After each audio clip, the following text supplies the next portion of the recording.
يا صباح الفل عليكم، ازيكم يا حبايب قلبي؟ عاملين ايه؟ يا رب تكونوا بخير. جايلكم فيديو جديد ويوم جديد. اللهم صل وسلم وبارك على سيدنا محمد وعلى اله وصحبه اجمعين. حبايب قلب ام بيسان، قبل ما يبدا الفيديو اللي لسه مشتركش في القناه ينزل يشترك في القناه ويفعل زر الجرس عشان يوصله كل فيديو جديد انا بعمله. وكمان تحطوا لي اللايك اللي بيشجعني ان اعمل لكم فيديوهات اكتر واكتر، وتكتبوا لي كومنت حلو. النهارده بقى يا اخواتي هنعمل مع بعض روتين كده في الشقه، بسيط خفيف كده من اول رمضان طبعا. والشقه الحمد لله الحمد لله الى حد ما يعني كويسه، وما فيهاش اي حاجه يعني. في اليوم بحاول اعملها علشان ما يتكومش عليا حاجات كتير يعني. فقلت بقى النهارده اعمل روتين للشقه كده حلو و... وشامل بقى كل الشقه مع بعضها، لاني النهارده ما كنتش هعمل اكل يعني. كان عندي اكل متبقي من امبارح. وطبعا يا جماعه احنا في رمضان ما بناكلش قد كده، مش زي الايام العاديه يعني. دخلت اول حاجه بقى فتحت الشباك ونفضت كل الشباك. جماعه عايزه اقول لكم ان التراب بجد فظيع جدا يعني. مش عارفه التراب ده بيجي منين، مع ان الجو مش هوا يعني. الجو مش ما فيهوش هوا ان هو يجيب تراب ولا حاجه، بس مش عارفه يعني. الشباك عندي لازم يتنفض كل يوم، هو والبلكونه وقدام باب الشقه طبعا. هنا بقى جيت طبعا شلت البطانية، وديتها على البلكونة علشان برضو تاخد هوا يعني، تاخد هوا كده. هو ما كانش فيه شمس اليوم ده قوي. وديت المخدات كلها اللي بتاع بيسان وبتاعتنا. وما غيرتش يا جماعة فرش السرير، لانه انا كنت فرشاه قبلها بيوم. وفرش السرير في الشتاء ما بيتغيرش باستمرار، لان طبعا الحافظة اللي بتبقى مفروشة على السرير دي بتحافظ شوية على الملايات وان هو ما يتبهدلش، مش زي الصيف. انتوا فاهمين يا جماعة؟ المهم بقى هنا كنت جبت عدلت طبعا فرش السرير، وجبت اللهم صل على سيدنا محمد المخدات من على البلكونة والبطانية. جماعة انتوا شايفين طبعا بيسان حواليا. هي بعد ما لبستها ونزلت مع باباها فضلت تعيط علشان تطلع لي تاني. هي بتحب تقعد معايا جدا. هنا بقى كنت بوريكم ان بيسان كانت عايزة تساعدني.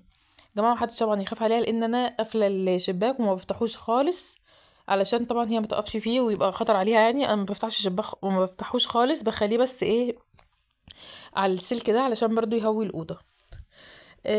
او هنا بقى طبعا التسريحة دي ما عادش بيثبت عليها حاجة خالص، حتى المفارش. هي بتجيب الكرسي بتاعها وتنزل كل اللي على التسريحة. حتى انا ما عدتش بحط اي حاجة على التسريحة خالص. حتى الروايح يعني، الروايح اللي بتبقى على التسريحة كل يوم الصبح بشيلها من تحت التسريحة احطها على التسريحة، واخر الليل بتبقى تحت التسريحة تاني. الكرسي اللي انا كنت جايباه البيسان ده بجد من ابشع الحاجات اللي جبتها في حياتي. انتوا مش فاهمين يعني. دلوقتي كنت بدور على الحاجات اللي تبقى اللي كانت محطوطه على التسريحه، بجيبها من تحت التسريحه. وطلعت برضو بره في الصاله، لقيت برضو شويه حاجات. والفانوس ده برضو كانت مطلعولي بره. انا عندي من الفانوس ده اتنين، حتى واحد هنا وواحد في في الصالون. بس هو يا جماعه حلوه قوي وشيك قوي، ولما الشمعة اللي جوه دي بتقيد بتبقى حلوة قوي. المهم بقى هنا بقى كنت خلصت الأوضة. يا جماعة فعلا الأوضة مش مبهدلة خالص. زي ما قلت لكم ان انا كل يوم مثلا بكنس بالمكنسة. يوم بعد يوم بمسح الحتت الفاضية.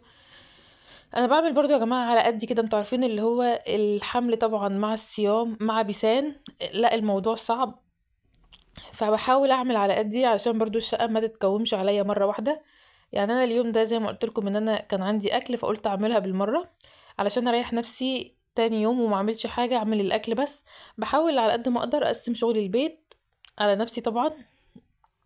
عايزه اقول لكم ان الغطا الاحمر ده غطا الريحه بتاع بيسان. هي برضو لقيته تحت البانكت وانا بمسح يعني. يا جماعه انا طول ما انا ماشيه في الشقه اقسم بالله بشيل حاجات غريبه يعني. انتوا عارفين اللي هو ايه؟ انا بقعد كده اشيل حاجات بسبب مش عارفه اصلا هي بتجيبها ازاي وتوقعها ازاي مش عارفه. انا بتفاجئ بيها واقعه. المهم هنا بقى ان انا كنت مسحت الاوضه كلها. ودي برضو حطيتها على البلكونه برضو. نفضتها تنفيضتين كده في البلكونه، وجبتها بعد ما الارض نشفت خالص وحطيتها. يا جماعه انا مستسهله قوي قوي الحفاظات، اسهل من السجاجيد بجد. والحفظه دي طلعت لايقه على الاوضه قوي يعني. مش عارفه انا ليه ما جبتش الحفظه دي في الاوضه دي من الاول. بس يعني كل شيء بقى طبعا. المهم هنا بقى كنت خلاص خلصت الاوضه. فقلت اقفل برضو الشباك علشان طبعا التراب زي ما قلت لكم مبهدل الدنيا عندي. مع ان انا يا جماعه مش على طريق زي ما قلت لكم قبل كده، انا مش على طريق، انا في شارع داخلي يعني، فمش عارفه التراب ده بيجي منين بجد. المهم بقى اني قلت اقفلها بالمره وطفيت النور كمان وطلعت بيسان بره عشان الاوضه تفضل رايقه شويه، واللي على التسريحه يفضل على التسريحه زي ما هو يعني. نفسي يومين يعدوا واللي على التسريحه دول يفضلوا مكانهم. المهم هنا بقى طلعت طبعا الريسبشن. هو يا جماعة مش متبهدل، بس طبعا احنا بنقعد على الكراسي دي بنتفرج على التلفزيون اللي في الصالة. آه، آه، طبعا الريسبشن عندي هو اللي فيه الزينة بتاع رمضان، بننورها وبنقعد في على السفرة على الصالون كده يعني. فهي بس تلاقي ايه مكان الكنب بايظ شوية عايز يتظبط، لكن مفيش حاجة في الأرض مثلا كده. فهي إلى حد ما الريسبشن عندي نضيف على طول الحمد لله. هنا بقى جيت طبعا، وده المصحف طبعا اللي انا بقرا فيه.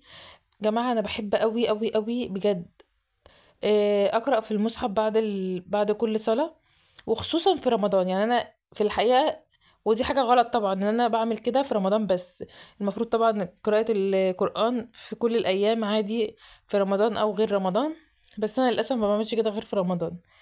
فانا على طول حاطه المصحف قدامي كده علشان ايه بعد كل صلاه اقرا زي ما قلت لكم.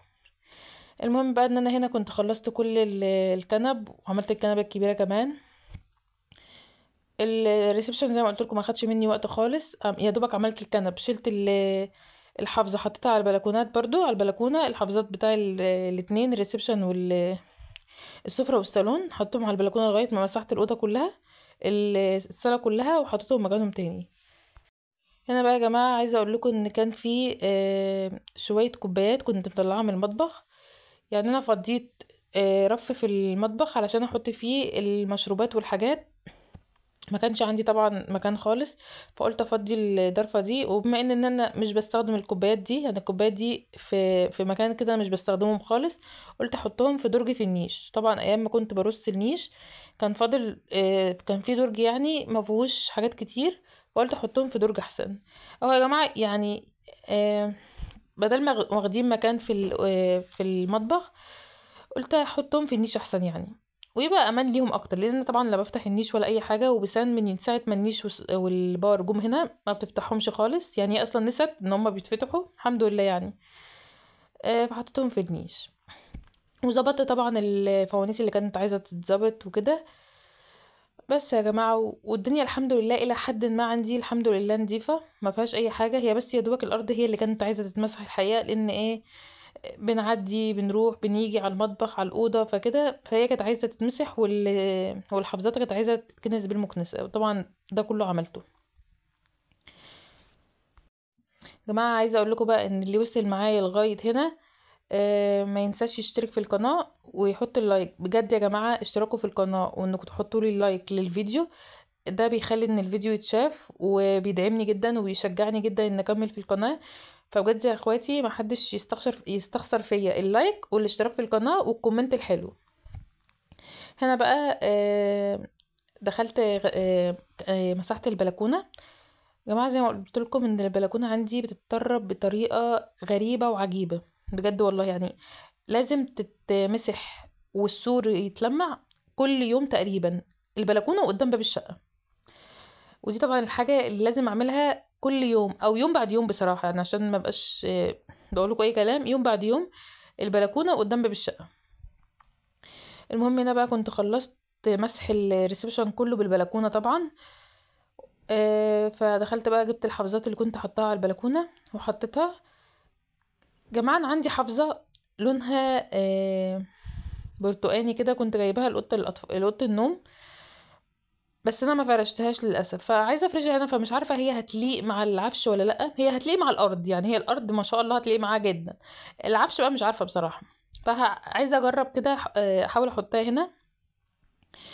المهم بقى اني جبت كمان اللهم صل على سيدنا محمد، صلى على النبي يا اخواتي، الحافظه بتاع الصالون وفرشتها برضو. وهنا كنت خلصت بقى طبعا، بصوا قبل ما اخلص بس انا كانت قاعده على الكنب كله وبوظهولي ما شاء الله عليها يعني. المهم بقى يا اخواتي ان هنا كنت خلصت، قولوا لي ايه رايكم في الفيديو، ما تنسوش اللايك. اشوفكم على خير في فيديو جديد.